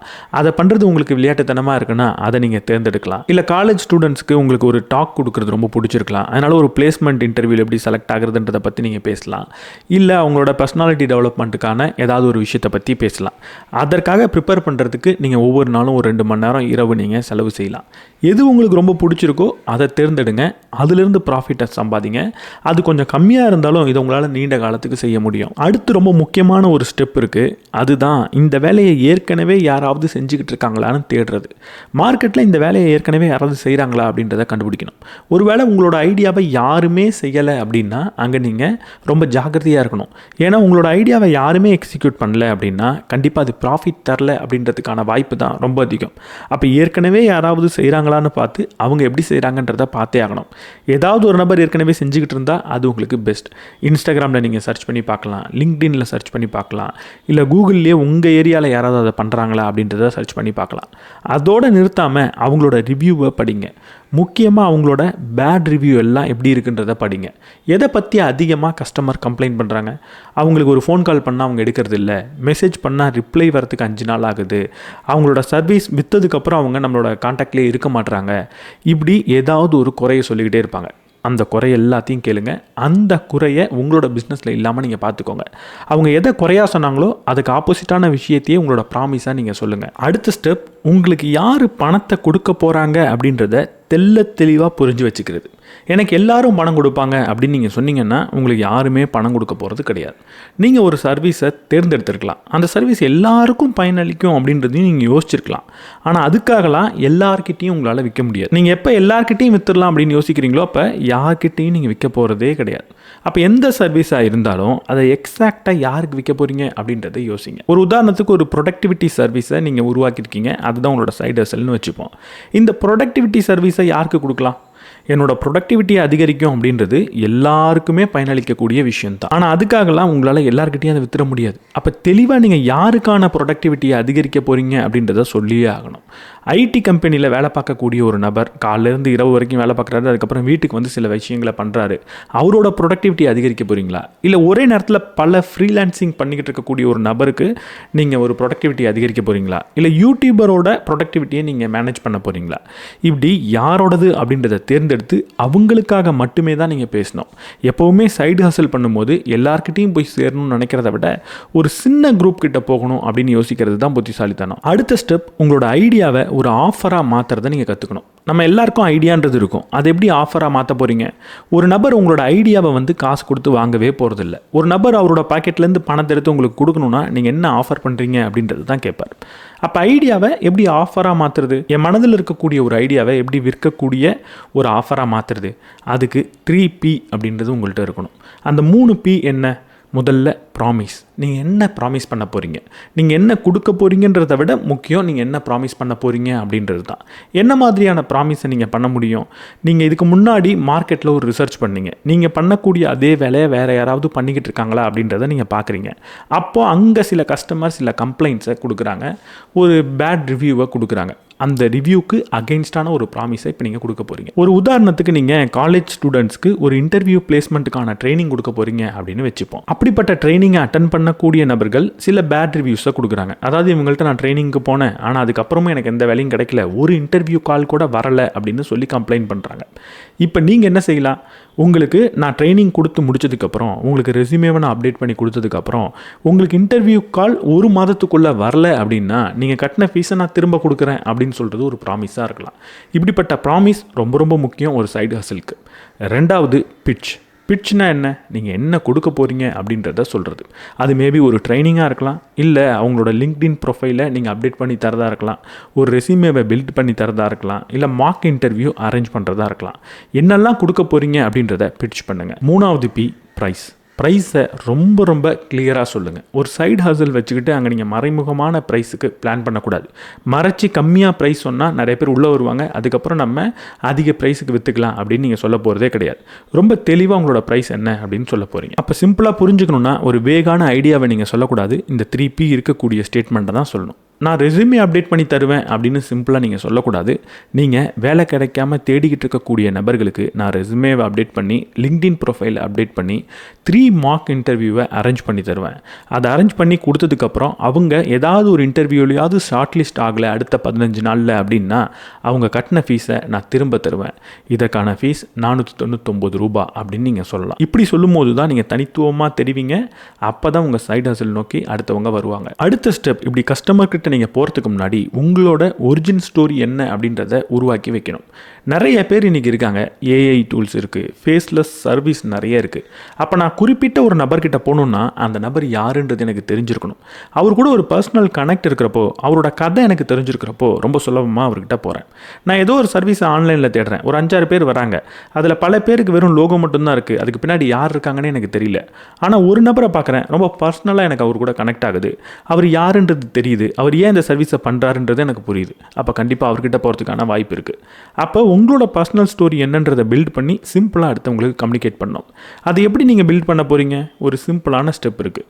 நான் இப்படிப்பட்ட பிரச்சனையை அனுபவித்தேன், அந்த பிரச்சனைக்கு நான் இப்படிப்பட்ட சொல்யூஷனை கண்டுபிடிச்சேன், அந்த சொல்யூஷன் என் கூட இருக்கிற நிறைய பேருக்கு பயனளிச்சுது, அதனால் இப்போ அதே சொல்யூஷனை உங்களுக்கு நான் ஆஃபர் பண்ணுறேன் இந்த ப்ரைஸுக்கு அப்படின்னு நீங்கள் சொல்கிறப்போ அந்த ஒரிஜின் ஸ்டோரி ரொம்ப நல்லாயிருக்கும். நான் ஒரு ஸ்டோர்ஸ் வச்சுருந்தேன், அந்த ஸ்டோர்ஸில் என்னோட இன்வென்ட்ரியெல்லாம் மேனேஜ் பண்ணுறது ரொம்ப கஷ்டமாக இருந்தது. ஒவ்வொரு நாளும் டைரியில் உட்காந்து எழுதுறது ரொம்பவே தொல்லையாக இருந்தது. சண்டே நைட் ஆகிட்டனாலே நான் ஃபேமிலி கூட டைம் ஸ்பெண்ட் பண்ணாமல் என்னோட டைரியில் எழுதுறதுல தான் நேரம் செலவழிச்சுக்கிட்டு இருந்தேன். அப்போது நான் ஒரு டூலை டெவலப் பண்ணேன். ஜஸ்ட் ஒரே ஒரு பட்டனை ப்ரெஸ் பண்ணுறது மூலமாக என்னோட இன்வென்ட்ரி எல்லாம் அப்டேட் ஆகிடும். அடுத்து எதோட ஸ்டாக்கை நான் வாங்கணும், எவ்வளவு வாங்கணுன்ற எல்லாத்தையும் அது சொல்லிடும். அதனால எல்லா சண்டே நைட்டும் என்னால் என் ஃபேமிலி கூட டைம் ஸ்பெண்ட் பண்ண முடிஞ்சுது. அந்த டூல் எனக்கு ரொம்ப பயனளிச்சுது, என் கூட இருக்கிறவங்களுக்கு பயனளிச்சுது, உங்களுக்கும் கட்டாயம் பயனளிக்கும். அதை தான் உங்களுக்கு நான் ஆஃபர் பண்ணுறேன்னு சொல்கிறப்போ அதை வாங்குறதுக்கான வாய்ப்பு அதிகம். இது வரைக்கும் நம்ம ஐடியாவை எப்படி ஜென்ரேட் பண்ணுறது, அதை எப்படி ஷார்ட் லிஸ்ட் பண்ணுறது, அதை எப்படி ஒரு ஆஃபராக மாற்றுறது அப்படின்றத பார்த்தோம். ஆனால் இந்த இடத்துல தான் நிறைய பேர் அப்படியே ஸ்டக் ஆகிடுவோம், இங்கேயே இருந்துக்கிட்டே இருப்போம். அதாவது பிஸ்னஸை செட்டப் பண்ணுறதுலையே பல மாதங்கள் ஓடிக்கிட்டே இருக்கும். என்னோடய லோகோவை நான் டிசைன் பண்ண போகிறேன், அதுக்கு ஒரு 3 மாதம் ஆச்சு. நான் பிராண்ட் கலரை சூஸ் பண்ண போகிறேன், அதுக்கு சில மாதங்கள் எடுத்துக்கிட்டேன். நான் வந்து கம்பெனி ரிஜிஸ்டர் பண்ண போகிறேன், ₹1 கூட சம்பாதிக்க ஆரம்பிக்கல, ஆனால் அதுக்கு முன்னாடியே கம்பெனி நான் ரிஜிஸ்டர் பண்ண போகிறேன், அதுக்கு டைம் எடுத்துக்க போகிறேன். ப்ரைவேட் லிமிட்டடாக நான் ரிஜிஸ்டர் பண்ணுறதா இல்லை ப்ரொப்ரைட்டரிஷிப்பில் நான் வந்து ரிஜிஸ்டர் பண்ணுறதா, இப்படி திங்க் பண்ணிக்கிட்டே இருப்பேன். இதே இடத்துலையே இருக்குது. இதுக்கு காரணம் என்னென்னா, நம்ம ஒரு அடி எடுத்து வச்சுட்டா இதை செயல்படுத்திட்டா அது சக்ஸஸ் ஆகுமா இல்லை ஃபெயில் ஆகிடுமா அப்படின்ற ஒரு பயத்தில் நம்ம ப்ரிப்பேர் ஆகிட்டே இருப்போம். அப்போ நம்ம அடுத்து பார்க்க போகிற சில ஸ்டெப் என்னென்னா, இந்த மைண்ட் செட்லேருந்து வெளியே வந்து எப்படி ஒரு லான்ச் பண்ணுறதுக்கு ப்ரிப்பேர் ஆகிறது அப்படின்றது தான். அதில் முதல் ஸ்டெப் என்னென்னா, உங்களோட லீகல் அண்ட் அட்மினிஸ்ட்ரேட்டிவ் காஸ்ட்டை நீங்கள் 0லேயே வச்சுருக்கணும். சிம்பிளாக சொல்லணுன்னா, நீங்கள் ₹1 சம்பாதிக்கிறதுக்கு முன்னாடியே கம்பெனி ரிஜிஸ்டர் பண்ணணுமா, நான் வந்து ப்ரைவேட் லிமிட்டடாக போய் ரிஜிஸ்டர் பண்ணணுமா, ஜிஎஸ்டி பண்ணணுமா அப்படின்றத பற்றிலாம் யோசிக்க தேவையில்லை. இங்கே நீங்கள் ஜிஎஸ்டி கட்டக்கூடாது, கம்பெனியை ரிஜிஸ்டர் பண்ணக்கூடாது அப்படின்னு சொல்ல, முதல்ல நீங்கள் சம்பாதிக்க ஆரம்பிங்க. அதற்கப்புறம் இதெல்லாம் நீங்கள் தேர்ந்தெடுக்கலாம். ஏன்னா உங்களோட பிஸ்னஸ்லேருந்து வருவாயே வரலன்னா சில சமயம் அந்த பிஸ்னஸை விட்டுட்டு வேறு இடத்துக்கு போக வேண்டிய தேவை கூட ஏற்படலாம். அந்த டைமில் போய் நீங்கள் ரிஜிஸ்டர் பண்ணணும், அதுக்கு ஒரு அட்மினிஸ்ட்ரேட்டரை போடணும், அட்மினிஸ்ட்ரேட்டிவ் அட்வைஸை நான் எடுத்துக்கணும் அப்படின்னு சிந்திக்க தேவையில்லை. ரெண்டாவது முக்கியமான ஸ்டெப் உங்கள் ஆஃபருக்கான காஸ்ட்டை செட் பண்ணுறது. இந்த இடத்துல தான் பல பேர் ரொம்ப பெரிய தப்பு பண்ணுவாங்க. அவங்களுக்கு ஒரு பயம் இருக்கும், நம்மளோட ப்ராடக்ட் சேல் ஆகுமா, நம்மளோட சர்வீஸ் வந்து அடுத்தவங்க வாங்குவாங்களா, வாங்க மாட்டாங்களோ, அப்போ நம்ம ப்ரைஸை ரொம்ப கம்மியாக வைக்கலாம் அப்படின்னு ரொம்ப அண்டர் ப்ரைஸ் பண்ணுவோம். இந்த தப்பை பல பேர் பண்ணுவாங்க, நானுமே இந்த தப்பை பண்ணியிருக்கேன். அப்போ இந்த தப்பை பண்ணக்கூடாது அப்படின்னா நீங்கள் என்ன செய்யணும், உங்களோட காஸ்ட்டை நீங்கள் செட் பண்ணும்போது 2 மாடல் இருக்குது. அதில் சரியான மாடலை நீங்கள் தேர்ந்தெடுக்கணும். முதல் மாடல் என்னென்னா காஸ்ட் ப்ளஸ் அப்ரோச் அப்படின்னு சொல்லுவாங்க.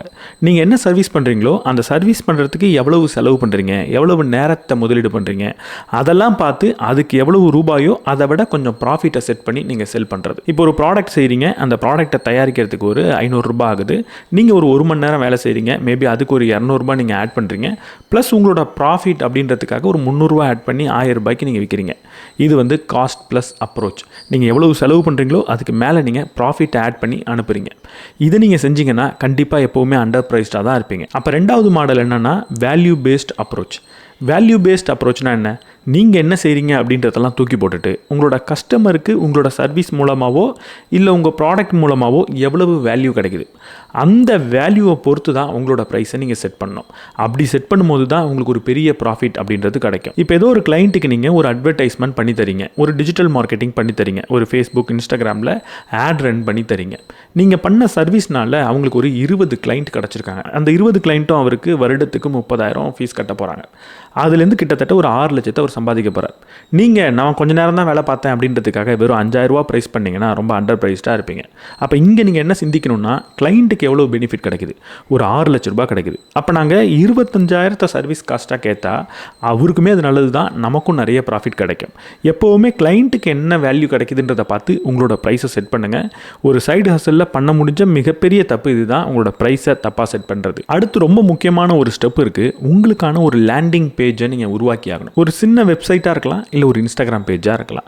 நீங்கள் ஏதாவது கொஞ்சம் பெரிய லெவலில் சர்வீஸ் பண்ண போகிறீங்கன்னா உங்களுக்கான ஒரு வெப்சைட் வச்சுருக்கிறது ரொம்ப நல்லது.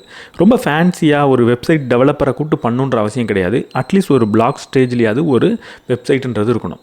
இல்லைன்னா மினிமம் ஒரு இன்ஸ்டாகிராம் பேஜ்ன்றது இருக்கணும். நான் ஒரு பிஸ்னஸ் பண்ண போகிறேன், ஒரு லோக்கல் பிஸ்னஸ் பண்ண போகிறேன், அதுக்கு என்கிட்ட ஒரு இன்ஸ்டாகிராம் பேஜ் இல்லை அப்படின்னு சொன்னால் மிகப்பெரிய ஆச்சரியத்தை அது இப்போ கொடுக்கும். உங்கள்கிட்ட ஒரு பிஸ்னஸ் இருந்தால் கண்டிப்பாக ஒரு இன்ஸ்டாகிராம் பேஜ்ன்றது இருந்தே ஆகணும். அடுத்த 2 ஸ்டெப், எப்படி நீங்கள் பேமெண்ட்டை வாங்க போகிறீங்க அப்படின்றத செட் பண்ணுறது. பேமெண்ட் எப்படி வாங்க போகிறீங்க, உங்களோட ஜிபே லிங்க் அனுப்பி அதில் பே பண்ண சொல்கிறது, உங்களோட யூபிஐ பர்சனல் யூபிஐ லிங்க் அனுப்பிச்சு அதில் பே பண்ண சொல்கிறது. இதெல்லாம் நீங்கள் ரொம்ப அன்ப்ரொஃபஷனல் அப்படின்றத காட்டும். எப்போவுமே அதிக ப்ராஃபிட்டுக்கு நீங்கள் கோட் பண்ணுறீங்க, பெரிய ஒரு மார்ஜினுக்கு நீங்கள் சர்வீஸை கொடுக்குறீங்க அப்படின்னா பார்க்குறதுக்கு நீங்கள் ப்ரொஃபஷனல் அப்படின்றது தெரியணும். ஒரு பெரிய கம்பெனி எப்படி சார்ஜ் பண்ணுறாங்களோ அதே மாதிரி நீங்கள் சார்ஜ் பண்ணணும்னா அந்த பேமெண்ட் பண்ணுறப்போ அந்த எக்ஸ்பீரியன்ஸ் எப்படி இருந்துச்சோ 2 இடத்துலையும் ஒரே மாதிரி இருக்கணும். நீங்கள் கொடுக்கக்கூடிய சர்வீஸை தாண்டி நான் ஒரு காசு கொடுக்கும்போது எப்படி ஃபீல் பண்ணுறன்றது ரொம்ப முக்கியம். அப்போது உங்களுக்கான ஒரு பேமெண்ட் கேட்வேவை நீங்கள் உருவாக்கணும். நீங்கள் ரேசர் பே மாதிரியான சர்வீஸை நீங்கள் யூஸ் பண்ணலாம். இதுக்கு ரிலேட்டடாக நிறைய சர்வீஸ் இருக்குது. ஒரு பேமெண்ட் கேட்வே சர்வீஸை சூஸ் பண்ணுங்கள். அதில் எது ரொம்ப சீப்பாக இருக்குது, உங்களுக்கு அஃபோர்டபுளாக இருக்குது அப்படின்றத சூஸ் பண்ணுங்கள். அடுத்த ஸ்டெப், பேமெண்ட் பண்ணதுக்கப்புறம் ஒரு கிளைண்ட் எதெல்லாம் பார்ப்பாரு, அவருக்கு என்னெல்லாம் கிடைக்கும் அப்படின்றதுல ரொம்ப கவனமாக இருக்கணும். ஒரு பே பண்ணதுக்கப்புறம் அந்த பேஜில் ஒரு வெல்கம் மெசேஜ் வரலாம், அவருக்கு ஒரு வெல்கம் மெயில் போகலாம், இல்லை ஏதாவது ஒரு அப்பாயின்மெண்ட் அவர் புக் பண்ணணும். முதல்ல பே பண்ணிட்டாரு, அதுக்கப்புறம் அந்த சர்வீஸை எடுத்துக்கிறதுக்கு ஒரு அப்பாயின்மெண்ட்டை புக் பண்ணணும் அப்படின்னா ஒரு அப்பாயின்மெண்ட் புக்கிங் லிங்க் அவரோட இமெயிலுக்கு போகலாம். அதுக்கு சில ஆப் இருக்குது, கேலண்ட்லி அப்படின்ற மாதிரியான நிறைய சர்வீஸ் இருக்குது. அப்போ நீங்கள் என்ன சர்வீஸ் பண்ண போகிறீங்களோ அதுக்கு ரிலேட்டட் டூல்ஸ் ஆன்லைனில் என்னென்னலாம் இருக்குதுன்னு பார்த்து அதெல்லாம் பயன்படுத்திக்க செய்யணும். அது மட்டும் இல்லாமல் ஒரு பேமெண்ட் பண்ணதுக்கப்புறம் உங்களுக்கு என்ன அடுத்து செய்யணுன்றதுக்கான ஒரு நோட்டிஃபிகேஷன் வரணும். அதாவது ஒரு நபர் இந்த பொருளை வாங்கிறதுக்காக பே பண்ணியிருக்காரு, நீங்கள் அதை பேக் பண்ணி இத்தனை தேதிக்குள்ளே அனுப்பணும் அப்படின்ற லிஸ்ட் எல்லாம் உங்களுக்கு வரணும். இது எல்லாத்துக்குமே டூல் இருக்குது. அந்த டூலை நீங்கள் பயன்படுத்த கற்றுக்கணும். ஏதாவது அப்ளிகேஷனோட பேர் வேணும்னா ஒரு பேமெண்ட்டை ரிசீவ் பண்ணுறதுக்கு ரேசார் பே மாதிரியான டூலை யூஸ் பண்ணலாம். போஸ்ட் பேமெண்ட்டுக்கு ஜாப்பியர் மாதிரியான டூலை யூஸ் பண்ணலாம். இதெல்லாம் நான் இதை தான் யூஸ் பண்ணணும் அப்படின்னு சொல்ல, இந்த நேமை வச்சு சர்ச் பண்ணி எது பெட்டராக இருக்குன்றதை அண்டர்ஸ்டாண்ட் பண்ணி நீங்கள் யூஸ் பண்ணலாம். இந்த விஷயங்களை இந்த ஆத்தர் இந்த இடத்துல சொல்லியிருக்காரு. ஆனால் உடனடியாக அதை நம்மளால் பண்ண முடியுமானா பண்ண முடியாது. ஆனால் அட்லீஸ்ட் ஓரளவுக்கு நம்ம ப்ராஃபிட் சம்பாதிக்க ஆரம்பிச்சிட்டோம், நம்மளோட பிஸ்னஸ் வந்து ஒர்க் ஆக ஆரம்பிச்சிருச்சு அப்படின்றத கண்டுபிடிச்சதுக்கப்புறமாவது இந்த மாதிரி ஆன்லைன் டூலை கட்டாயம் நம்ம யூஸ் பண்ணி ஆகணும். ஃப்ரீயாக யூஸ் பண்ணக்கூடிய இந்த இன்ஸ்டாகிராம் பேஜெல்லாம் நீங்கள் உடனடியாகவே ஸ்டார்ட் பண்ணலாம். இல்லை பே பண்ணி சப்ஸ்கிரிப்ஷன் பண்ணி தான் நீங்கள் யூஸ் பண்ணுன்றதுக்கு இந்த மாதிரி டூலை யூஸ் பண்ணலாம். சில சமயம் இந்த ரேசர் பேலாம் நீங்கள் பே பண்ணும்போது அதுலேருந்து தான் கமிஷன் எடுப்பாங்களே தவிர ஃப்ரண்ட் எண்டில் நீங்கள் கொடுக்க வேண்டிய தேவையில்லை. அப்போ உங்களோட ப்ரைஸ்லேயே இந்த கமிஷன் சார்ஜையும் ஆட் பண்ணி நீங்கள் ப்ரைஸ் செட் பண்ணிட்டீங்கன்னா ஸ்டார்டிங்லேயே நீங்கள் இந்த மாதிரி டூலையும் பயன்படுத்த முடியும். உங்கள் ப்ராடக்ட் லான்ச் பண்ணுறதுக்கு எப்படி உங்களை நீங்கள் தயார்படுத்திக்கணும் அப்படின்னு பார்த்தோம். இப்போ எப்படி லான்ச் பண்ணுறது அப்படின்றத பார்ப்போம். குயிக்காக ஒரு 5 ஸ்டெப்பை ஒரு சொல்கிறார். முதல்ல எடுத்த உடனே உங்களோட ப்ராடக்ட்டை போய் நீங்கள் லான்ச் பண்ண போகிறது கிடையாது. அதுக்கு யார்கிட்டையும் பணம் வாங்காமல் உங்களுக்கு க்ளோஸாக இருக்கக்கூடிய நபர்கள்ட்ட மட்டும் உங்கள் ப்ராடக்ட்டை கொடுக்க போகிறீங்க. அந்த ப்ராடக்ட் அவங்க செக் பண்ணி பார்க்க போகிறாங்க, யூஸ் பண்ணி பார்க்க போகிறாங்க. நீங்கள் என்னெல்லாம் அதில் கிடைக்கும் அப்படின்னு சொன்னீங்களோ அது எல்லாமே அவங்களுக்கு கிடைக்குதா அப்படின்றத பார்க்க போகிறீங்க. ஒருவேளை முன்னாடி சொன்ன மாதிரி ஒரு பேமெண்ட் கேட்வேவை நீங்கள் ஓப்பன் பண்ணியிருந்தா அவங்களால அதில் பேமெண்ட் பண்ண முடியுதா? பேமெண்ட் பண்ணதுக்கப்புறம் எப்படிப்பட்ட இமெயில் அவங்களுக்கு போகும்னு நீங்கள் நினச்சிங்களோ அது போகுதா? உங்களுக்கு என்ன இமெயில் வரணும்னு நினச்சிங்களோ அது வருதா? இது எல்லாத்தையும் டெஸ்ட் பண்ண போகிறீங்க. ஃபஸ்ட் நீங்கள் ஒரு டிராஃப்டை செக் மட்டும் பண்ண போகிறீங்க. அடுத்த ஸ்டெப் இருக்கிறதுலே ரொம்ப முக்கியமான விஷயம், ஆனால் செய்கிறதுக்கு ரொம்ப கஷ்டமான விஷயம். நம்ம வச்சுருக்கிற பொருளை எடுத்துகிட்டு போய் விற்கிறது, அவங்கள்ட்ட காசு வாங்கிட்டு அந்த பொருளை கொடுக்குறது. இதுக்கு முன்னாடி நீங்கள் காசு வாங்காமல் உங்கள் பொருளை கொடுத்து ட்ரை பண்ண சொன்னப்போ அவ்வளவு ஆக்வர்டாக உங்களுக்கு ஃபீல் ஆகிருக்காது. ஆனால் இப்போது அதே பொருள் எடுத்துகிட்டு போய் கொடுத்து யாரோ ஒரு நபர்கிட்ட காசை கேட்குறப்போ அது ரொம்ப ஆக்வர்டாக ஃபீல் ஆகும். இந்த இடத்துல உங்களுக்குள்ளே இருக்கக்கூடிய ஒரு குழந்தையை நீங்கள் வெளியே கொண்டு வரணும் அப்படின்னு சொல்கிறார். நீங்கள் அந்த காசை வாங்குறப்போ ஏதோ அவங்கள்ட்டேருந்து வாங்குகிறோம் அப்படின்னு நீங்கள் உணரவே கூடாது. நீங்கள் ஒரு வேல்யூவை அவங்களுக்கு கொடுக்குறீங்க, அதுதான் இருக்கிறதுலையே பெருசு. அவங்க கொடுக்கக்கூடிய ப்ரைஸை விட அதிகமான வேல்யூவை நீங்கள் கொடுக்குறீங்கன்ற ஒரு நம்பிக்கையை உங்களுக்குள்ளே வச்சுக்கணும். உங்கள் ப்ராடக்ட் மீது எப்போ இவ்வளோ பெரிய நம்பிக்கை இருக்கோ அப்போ தான் உங்களால் அடுத்தவங்கள்ட்ட ஒரு கூச்சம் இல்லாமல் பணத்தை கேட்க முடியும். எப்போவுமே உங்கள் ப்ராடக்ட் அவங்க கொடுக்குற காசை விட அதிக வேல்யூவை கொடுக்கணும். அப்படி கொடுக்குதுன்றதை நீங்கள் நம்பணும். இந்த மைண்ட் செட்டை டெவலப் பண்ணதுக்கப்புறம் அடுத்த ஸ்டெப் உண்மையாகவே உங்கள் ப்ராடக்ட்டை நீங்கள் விற்க போகிறீங்க. யார்கிட்ட விற்க போகிறீங்க? டேரெக்டாக எடுத்துகிட்டு போய் ஏதோ ஒரு பிளாட்ஃபார்மில் லிஸ்ட் பண்ண போகிறது கிடையாது. உங்களோட க்ளோஸ் ஃப்ரெண்ட்ஸை மட்டும் நீங்கள் செலக்ட் பண்ண போகிறீங்க. இல்லை உங்களுக்கு தெரிஞ்ச நபர்களை நீங்கள் செலக்ட் பண்ண போகிறீங்க. அவங்களோட பெயர் தெரிஞ்சிருக்கணும், அவங்களுக்கு உங்கள் ப்ராடக்ட் தேவை அப்படின்றத நீங்கள் புரிஞ்சு வச்சுருக்கணும். அவங்கள்ட்ட மட்டும் விற்க போகிறீங்க. ரேண்டமாக விற்க போகிறது கிடையாது. ஸ்பெசிஃபிக்காக அவங்களுக்காக ஒரு மெசேஜை ரெடி பண்ணி அவங்களுக்காக க்யூரேட் பண்ணி நீங்கள் அதை அவங்கள்ட்ட விற்க போகிறீங்க. உங்களுக்கு தெரிஞ்ச ஒரு நபர் இப்போ ஒரு லாங் ஃபார்ம் வீடியோ இந்த மாதிரி பண்ணிகிட்ருக்காரு அப்படின்னு வச்சுப்போம்.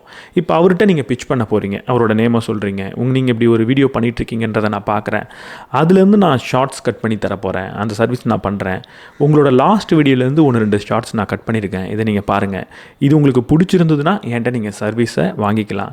நான் இப்படிப்பட்ட ப்ராமிஸாக பண்ணுறேன், இந்த சர்வீஸை நான் இப்படி பண்ணுவேன், இந்த ப்ரைஸில் பண்ணுறேன் அப்படின்றத ஸ்பெசிஃபிக்காக யாருக்கு விற்கிறீங்களோ அவங்களுக்காக நீங்கள் பண்ணணும். ஏதோ உங்களுக்கு கூட இருக்கிற நண்பர்கள் அவங்கள்ட்ட போய் உங்கள் சர்வீஸை விற்கக்கூடாது. உங்கள் கூட இருக்கக்கூடிய நபர்கள், உங்களுக்கு தெரிஞ்ச நபர், யாருக்கு உங்கள் சர்வீஸ் உண்மையாக தேவைன்னு நினைக்கிறீங்களோ அவங்கள்ட்ட மட்டும் விற்கணும். அடுத்து ரொம்ப முக்கியமான இன்னொரு ஸ்டெப் என்னென்னா, இப்படி போய் உங்கள் கூட இருக்கக்கூடிய நபர்கிட்ட உங்களோட பொருளை விற்கணும்னு நீங்கள் நினைக்கிறப்போ கண்டிப்பாக அவங்க பல தடவை அதை வாங்க மாட்டாங்க. அது அவங்களுக்கு தேவையில்லைன்னு சொல்லுவாங்க. தேவைப்படும் போது காண்டாக்ட் பண்ணுறேன் அப்படின்னு சொல்லுவாங்க. அதாவது உங்கள்கிட்ட அது வேணான்னு தான் சொல்ல போகிறாங்க, ரொம்ப பொலைட்டாக. அப்போ நீங்கள் என்ன பண்ண போகிறீங்க? அப்போ ரொம்ப முக்கியம், அவங்கக்கிட்ட உதவி கேட்க போகிறீங்க. நீங்கள் இதை வாங்கலனாலும் பரவாயில்ல, இந்த பொருள் யாருக்கு தேவைப்படுமோ, இந்த சர்வீஸ் யாருக்கு தேவைப்படுமோ, உங்களோட சர்க்கிளில் அவங்க இருக்கிற பட்சத்தில் அவங்களுக்கு இதை கன்வே பண்ணுங்கள், எனக்கு அது கொஞ்சம் உதவியாக இருக்கும் அப்படின்னு நீங்கள் சொல்ல போகிறீங்க.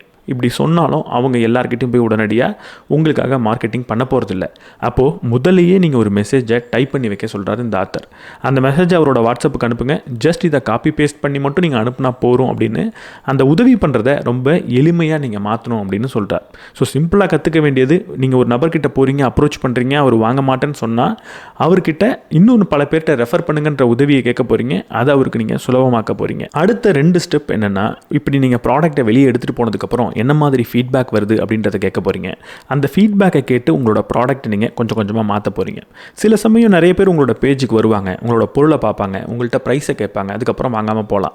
அந்த மாதிரி நேரத்தில் நம்மளோட ப்ரைஸ் ரொம்ப அதிகமாக இருக்கோ அப்படின்றத ரிலைஸ் பண்ணி குறைக்கிறது ஒரு வேலையாக இருக்கலாம். இல்லை இன்ட்ரோடக்டரி ப்ரைஸாக ஒரு ஆஃபர் நீங்கள் கொடுக்கலாமான்றதை சிந்திக்கலாம். ஸோ தொடர்ந்து உங்களோட ப்ராடக்ட் எப்படி ரியாக்ஷனை கொடுக்குதுன்றதை கவனித்து கொஞ்சம் கொஞ்சமாக உங்களோட ப்ராடக்ட்டையும் சர்வீஸையும் நீங்கள் ட்வீக் பண்ண போகிறீங்க. ஐடியா ஜென்ரேட் பண்ணுறது எப்படி, ஷார்ட் லிஸ்ட் பண்ணுறது எப்படி, நம்ம லான்ச்சுக்கு எப்படி ப்ரிப்பேர் பண்ணணும், எப்படி லான்ச் பண்ணணுன்றதை பார்த்தோம்.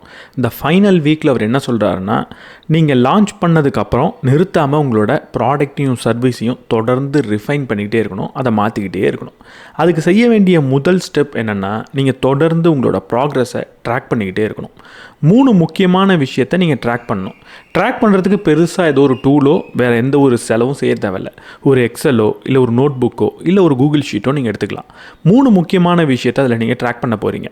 எவ்வளவு ரெவன்யூ நீங்கள் ஜென்ரேட் பண்ணீங்க, 2வது எவ்வளவு செலவு பண்ணீங்க அந்த ரெவன்யூவை ஜென்ரேட் பண்ணுறதுக்கு, 3வது எவ்வளவு நேரம் நீங்கள் வேலை செஞ்சீங்க. இந்த 3த்தையும் கால்குலேட் பண்ணதுக்கப்புறம் உங்களோட 1 மணி நேரத்துக்கு எவ்வளவு ப்ராஃபிட் கிடச்சிருக்கு அப்படின்றத பார்க்க போகிறீங்க. ரெவன்யூ எவ்வளோ வந்ததோ அதுலேருந்து நீங்கள் பண்ண செலவை கழித்தீங்கன்னா எவ்வளவு ப்ராஃபிட் பண்ணியிருக்கீங்கன்றது தெரியும். நீங்கள் எவ்வளவு மணி நேரம் வேலை செஞ்சீங்க அப்படின்றத அதில் வகுத்தீங்க அப்படின்னா 1 மணி நேரத்துக்கு எவ்வளோ ப்ராஃபிட் பண்ணியிருக்கீங்கன்றது தெரியும். இந்த கால்குலேஷனை ஏன் பண்ணணும்னா அடுத்த ஸ்டெப் ரொம்ப இம்பார்ட்டண்டான ஸ்டெப். இங்கே தான் நீங்கள் 80/20 ரூலை ஃபாலோ பண்ணணும். நீங்கள் எடுத்து பார்த்தீங்கன்னா உங்களுக்கு வந்த 80% ப்ராஃபிட் நீங்கள் போட்ட 20% எஃபர்ட்லேயே கிடச்சிருக்கும். மீதி 80% எஃபர்ட்டை நீங்கள் எதுக்கு போட்டிருப்பீங்கன்னா வெறும் 20% ப்ராஃபிட்டுக்கு தான் போட்டிருப்பீங்க. அப்போ நீங்கள் எந்தெந்த வேலைக்கு எவ்வளவு சம்பாதிக்கிறீங்க அப்படின்றத தொடர்ந்து பார்த்துக்கிட்டே இருக்கும்போது தான் எந்தெந்த வேலையை நீங்கள் செய்யணும் அப்படின்றத முடிவெடுக்க முடியும். அப்போது அதிக ப்ராஃபிட் தரக்கூடிய அந்த 20% வேலையில் தான் நீங்கள் ஃபோக்கஸ் பண்ணணும். ஏன்னா உங்ககிட்ட இருக்க போகிற நேரம்ன்றது ரொம்ப கம்மி. அந்த வேலையில் மட்டும் ஃபோக்கஸ் பண்ணுங்கள். மீதி 80% வேலையை நீங்கள் இங்கே நிறுத்தி ஆகணும். உதாரணத்துக்கு ஒரு கம்ப்ளீட் கண்டென்ட் கிரியேட்டராக ஒரு கண்டென்ட் மேனேஜ் பண்ணுறக்கூடிய வேலையை நீங்கள் செய்யலாம். நீங்கள் கண்டென்ட் ரைட்டிங் பண்ணலாம், எடிட்டிங் பண்ணலாம். இந்த எல்லா சப்போர்ட்டும் நீங்கள் பண்ணிகிட்ருக்கீங்க. கண்டென்ட் ரைட்டிங்க்கு பார்த்தா 5-6 மணி நேரம் செலவாகுது. ஆனால் எடிட்டிங்க்கு ஒரு 2 மணி நேரம் செலவாகுது. ஆனால் எடிட்டிங்க்கு தான் உங்களோட கிளைண்ட் அதிகமாக பே பண்ணுறாங்க. கண்டென்ட் ரைட்டிங்க்கு அவ்வளோவா பே பண்ணுறது இல்லை. இப்போ நீங்கள் ரைட்டிங் அப்படின்ற ஒரு விஷயத்தையே விட்டுட்டு வெறும் எடிட்டிங் மட்டும் பண்ணலாம். இப்படி தொடர்ந்து உங்களோட ப்ராடக்ட் அண்ட் சர்வீஸை நீங்கள் ரிஃபைன் பண்ணும்போது தான் எந்த சர்வீஸ் கிளைண்ட்டுக்கு தேவை, எது அதிக லாபத்தை கொடுக்கும், எதை நீங்கள் செய்யலாம் அப்படின்ற முடிவெடுக்க முடியும். அடுத்த ஸ்டெப், உங்கள் கூட பிஸ்னஸ் பண்ணக்கூடிய ஒவ்வொரு நபரையும் நீங்கள் காண்டாக்டில் வச்சுருக்கணும். அவங்களோட காண்டாக்டை கையில் வச்சுருக்கணும். 2 விதமாக உங்களோட பிஸ்னஸை இதுக்கப்புறம் நீங்கள் பெருசு பண்ண போகிறீங்க. ஒன்று அப்செல்லிங், இன்னொன்று சப்ஸ்கிரிப்ஷன் மாடல். நீங்கள் பண்ணக்கூடிய பிஸ்னஸில் வேறு ஏதாவது சர்வீஸை ஆட் பண்ணி ஏற்கனவே உங்கள்கிட்ட வாங்கின அந்த கிளைண்ட்டுக்கு விற்க முடியுமா அப்படின்றத பார்க்கலாம். உதாரணத்துக்கு நீங்கள் ஒரு லாங் ஃபார்ம் வீடியோ எடிட் பண்ணி கொடுத்துட்ருக்கீங்க. அதே கிளைண்ட்டுக்கு இப்போ நான் அதுலேயே ஷார்ட் ஃபார்ம் ஜென்ரேட் பண்ணி தரேன், அதனால எனக்கு கூடுதல் ப்ரைஸ் தர முடியுமான்றதை நீங்கள் கேட்கலாம். இல்லை நீங்கள் ரெஸ்யூமே பில்ட் பண்ணுறதுக்கும் இல்லை லிங்க்டின் ப்ரொஃபைலை பில்ட் பண்ணி தரத்துக்கும் ஒரு சர்வீஸ் பண்ணிக்கிட்டு இருக்கலாம். அதே கிளைண்ட்டுக்கு மார்க் இன்டர்வியூ அரேஞ்ச் பண்ணி தரேன் அப்படின்ற ஒரு சர்வீஸை பில்ட் பண்ணலாம். இல்லை மார்க் இன்டர்வியூ பண்ணக்கூடிய ஒரு சர்வீஸை நீங்கள் பண்ணிக்கிட்டு இருக்கீங்கன்னா கிளைண்ட்டுக்கு ஆக்சுவல் இன்டர்வியூ கால் அரேஞ்ச் பண்ணி தரக்கூடிய சர்வீஸை பண்ணலாம். இப்படி ஆல்ரெடி என்ன சர்வீஸ் பண்ணுறீங்களோ அது ரிலேட்டட் அப்செல்லிங் உங்களால் பண்ண முடியுமான்னு பார்க்கணும். இல்லைனா நீங்கள் இப்போ பண்ணக்கூடிய சர்வீஸையே மாதம் சப்ஸ்கிரிப்ஷன் பேஸ்டில் உங்களால் பண்ண முடியுமா அப்படின்றதையும் பார்க்கலாம். எப்போ சப்ஸ்கிரிப்ஷன் பேஸ்டில் பண்ணுறீங்களோ ஒரே கிளைண்ட் திரும்ப வந்துக்கிட்டு இருப்பாங்க. ஒரு நல்ல கிளைண்ட் உங்கள்கிட்ட வந்தால் அவங்கள விடாமல் இருக்கிறது எப்படின்றத கற்றுக்கணும். அடுத்து நீங்கள் பண்ணிக்கிட்டு இருக்கக்கூடிய இந்த சைடு ஹஸில் எப்படி ஒரு சிஸ்டமாக மாற்றுறது அப்படின்றத புரிஞ்சுக்கணும். ஒரு எஸ்ஓபியை கிரியேட் பண்ணணும். நீங்கள் பண்ணக்கூடிய வேலையை எப்படி ஒரு ஸ்டெப்பும் பண்ணணும் அப்படின்றத ஒரு டாக்குமெண்ட்டாக பண்ணணும். அதை அடுத்தவங்களுக்கு ட்ரெயின் பண்ணக்கூடிய வகையில் நீங்கள் பண்ணணும். ஒரு இமெயில் அனுப்புகிறீங்களா, ஒவ்வொரு வாட்டியும் இமெயில் டைப் பண்ணுறதுக்கு பதிலாக எப்படி ஆட்டோ ஜென்ரேட் பண்ணலாம் அப்படின்றத பார்க்கலாம். நீங்கள் பண்ணக்கூடிய வேலையில் எதை ஆட்டோமேட் பண்ணலாம் அப்படின்றத பார்க்கணும். சிம்பிளாக அந்த பிஸ்னஸ்லேருந்து இன்னும் கொஞ்சம் நல்லா நான் வெளியே வரணும்னா அது ஆட்டோமேட்டிக்காக நடக்கிறதுக்கு என்னெல்லாம் செய்யணுன்றத படித்து செய்ய ஆரம்பிக்கணும். ஃபைனல் ஸ்டெப் என்னென்னா, இப்போ நீங்கள் பண்ணக்கூடிய இந்த சைடு ஹஸில் அடுத்து எப்படி எடுத்துகிட்டு போகணுன்றதை டிசைட் பண்ணணும். 3 வகையில் உங்களால் எடுத்துகிட்டு போக முடியும். ஒன்று, இப்போ எப்படி பண்ணிக்கிட்டு இருக்கீங்களோ அதை அப்படியே வச்சுக்கிறது கடைசி வரைக்கும். அதுக்கு மேலே அங்கே வளர்கிறதுக்கு எதுவுமே இல்லை அப்படின்ற பட்சத்தில் நீங்கள் அதை அப்படியே வச்சுக்கலாம். 2வது, அது ஒரு ஃபுல் டைம் ஜாபாக இல்லை ஆக்சுவல் பிஸ்னஸாக மாற்றுறது. ஏற்கனவே போயிட்டு இருக்கிற 9 to 5 ஜாபை நிறுத்திட்டு இந்த பிஸ்னஸை மட்டும் பண்ண போகிறேன் அப்படின்ற முடிவெடுக்கிறது. இது எல்லா இடத்துலையும் செல்லுபடியாகாது. ஆனால் ஒரு பிஸ்னஸ் பெரிய லெவலில் மாற முடியும் அப்படின்னா இதை நீங்கள் பண்ணலாம். 3வது, இதுதான் இருக்கிறதுலே ரொம்ப முக்கியம், எந்த சைடு ஹஸில் நிறுத்தணும் அப்படின்றது. இதுக்கு மேலே நான் பண்ண மாட்டேன் அப்படின்ற முடிவெடுக்கிறது. எப்போ பெருசாக ப்ராஃபிட் வரலையோ, எப்போ அதிகமான நேரத்தை நீங்கள் செலவழிக்கிறீங்களோ, எப்போ அது செய்யவே உங்களுக்கு பிடிக்கலையோ அதை செய்ய மாட்டேன்னு நிறுத்தவும் கற்றுக்கணும். இந்த 27 ஸ்டெப்பை தான் இந்த புக்கிலேருந்து நான் கற்றுக்கிட்டேன். இதுக்கு நிறைய உதாரணங்களும் எக்ஸாம்பிளும் இருந்துச்சு. அந்த உதாரணத்தையும் எக்ஸாம்பிளை மட்டும்தான் நான் எடுத்துட்டேன். ஏன்னா அது நமக்கு ரிலேட்டபிளாக இருக்க போகிறது கிடையாது. நிறைய சின்ன அமெரிக்கன் பிஸ்னஸை பற்றி பேசினார். அது எல்லாத்தையும் நம்மளால் கற்றுக்க முடியாது. ஸோ எங்கே சொல்ல முடியுமோ அங்கே மட்டும் சின்ன உதாரணங்கள் சொன்னேன். இந்த 27 ஸ்டெப்பை இவர் என்ன சொல்லியிருக்காருன்னா, 27 நாளில் நீங்கள் செஞ்சு 27வது நாளில் ஒரு ஆக்சுவல் பிஸ்னஸை உருவாக்க முடியும் அப்படின்னு சொல்லியிருக்காரு. அதாவது உங்களோட ஐடியாவை எப்படி 27 நாளில் ஒரு பிஸ்னஸாக மாற்றுறது அப்படின்றது தான் இந்த புத்தகம் பேசியிருக்கு. ஆனால் நான் இதை 27 நாள் அப்படின்னு கட்டாயம் பார்க்க மாட்டேன். கட்டாயம் ஒரு பிஸ்னஸ் ஐடியாவை 27 நாளில் ஒரு பெரிய பிஸ்னஸாக எல்லாத்தையும் பண்ண முடியுமா, அதுவும் சைடு ஹஸ்ஸில் அப்படின்னா எனக்கு பண்ண முடியாது அப்படின்னு தோணுது. ஆனால் இந்த 27 ஐடியாவை நம்ம கற்றுக்கிட்டோன்னா 27 ஸ்டெப்பாக ஒரு நீண்ட காலத்தில் நம்மளால் கண்டிப்பாக செஞ்சு முடிக்க முடியும். இந்த 27 ஸ்டெப்பும் எல்லாருக்கும் பொருந்தி போகுமானா பொருந்தி போகாது. ஆனால் இந்த 27 ஸ்டெப்பில் சில ஸ்டெப் சில பிஸ்னஸ்க்கு பொருந்தி போகும். அப்படி ஒரு சைடு ஹஸ்ஸில் நீங்கள் பண்ணணுன்னா கட்டாயம் இது பயனுள்ளதாக இருக்கும் அப்படின்னு நினைக்கிறேன். இந்த வீடியோ பற்றி என்ன நினைக்கிறீங்கன்றத கமெண்ட் செக்ஷனில் சொல்லுங்கள். இந்த வீடியோ உங்களுக்கு பிடிச்சிருந்தா லைக் பண்ணிவிட்டு உங்கள் நண்பர்களோட ஷேர் பண்ணுங்கள். நம்ம சேனலுக்கு நீங்கள் புதுசாக இருந்தீங்கன்னா சப்ஸ்கிரைப் பண்ணிவிட்டு பெல் பட்டனை ப்ரெஸ் பண்ணிவிடுங்க. நீங்கள் உங்கள் போர்ட்ஃபோலியோவை டைவர்சிஃபை பண்ணணும், பாண்ட் மார்க்கெட்டை எக்ஸ்ப்ளோர் பண்ணணும் அப்படின்னு நினச்சிக்கிட்டு இருந்தீங்கன்னா விண்ட் வெல்த் ஒரு நல்ல பிளாட்ஃபார்ம். அதற்கான லிங்கை நான் டிஸ்கிரிப்ஷன் அண்ட் ஃபர்ஸ்ட் கமெண்ட்டில் கொடுத்துருக்கேன். Fixed returns do not constitute guaranteed or assured returns. Investments in corporate debt securities, municipal debt securities, and securitized debt instruments are subject to credit risks, market risks, and default risks, including delay and/or default in payment.